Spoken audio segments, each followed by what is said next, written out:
হামজা চৌধুরী আর সমিত সোমের পর বাংলাদেশের ফুটবলের আলোচনায় উঠে এসেছে আরেক নতুন নাম। তিনি হচ্ছেন কিউবা মিচেল। মাত্র 19 বছর বয়সেই নজর কাটছেন ইংল্যান্ড প্রবাসী এই অ্যাটাকিং মিডফিল্ডার। তার দুর্দান্ত পারফরমেন্স আর বাংলাদেশের প্রতি আগ্রহ দেখে ইতিমধ্যে তাকে অফিসিয়ালি প্রস্তাব পাঠিয়েছে বাংলাদেশ ফুটবল ফেডারেশন। ইংল্যান্ডের বিখ্যাত ক্লাব সান্ডারল্যান্ডের অনুর্ধে 21 দলে খেলা এই তরুণ মিডফিল্ডারের বাবা জামাইকান এবং মা বাংলাদেশি। দেশ ও জাতির প্রতি টান থেকে বাংলাদেশের হয়ে খেলার আগ্রহ দেখিয়েছেন কিউবা মিচেল। বাংলাদেশ ফুটবল ফেডারেশনের সিনিয়র সহসভাপতি ইমরুল হাসান কিউবার পুরো বিষয়টি এককভাবে দেখভাল করছেন। সম্ভাবনাময় এই খেলোয়াড়কে নিয়ে একটি জাতীয় দৈনিককে তিনি বলেন, কিউবা কম বয়সী এবং খেলার মানও অনেক ভালো। তাকে আনা গেলে অনেকদিন সার্ভিস পাওয়া যাবে। এই জন্যই তার প্রতি আমাদের আগ্রহ তৈরি হয়েছে।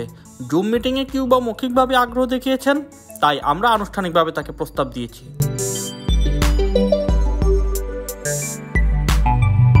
গত শনিবারই ইমেলের মাধ্যমে আনুষ্ঠানিকভাবে প্রস্তাব পাঠানো হয়েছে কিউবা মিচেলকে। সবশেষ জানা গিয়েছে কিউবা পারিবারিকভাবে আনুষ্ঠানিক সম্মতি প্রকাশ করেছে। যেহেতু তিনি এখন ইংল্যান্ডের কোনো জাতীয় বয়সভিত্তিক দলে খেলেননি, তাই তাকে বাংলাদেশ দলে অন্তর্ভুক্ত করা তুলনামূলকভাবে সহজ হবে। ইংল্যান্ড এফএ এর অনাপত্তিপত্র এবং বাংলাদেশের পাসপোর্ট পেলেই তিনি প্রতিনিধিত্ব করতে পারবেন লাল সবুজের। কিউবার বিষয়ে বাফুফের সিনিয়র সহসভাপতি ইমরুল হাসান অনেকটাই আশাবাদী। তার খেলার পজিশন বাংলাদেশ দলকে আরও বেশি শক্তিশালী করবে বলে মনে করেন ইমরুল হাসান। তিনি বলেন, কিউবাকে আনা গেলে আমাদের নাম্বার 10 পজিশন নিয়ে একটা ভালো সমাধান পাওয়া যাবে।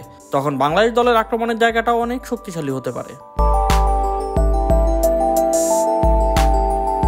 কিউবার খেলার ভিডিও ইতিমধ্যে ছড়িয়ে পড়েছে সোশ্যাল মিডিয়ায়, যেখানে তার গতি, বল কন্ট্রোল এবং ভীষণ নজর কেড়েছে ফুটবল বিশ্লেষকদের। হামজা চৌধুরীর বাংলাদেশে অভিষেকের পর থেকেই প্রবাসী ফুটবলারদের প্রতি আকর্ষণ বাড়ছে।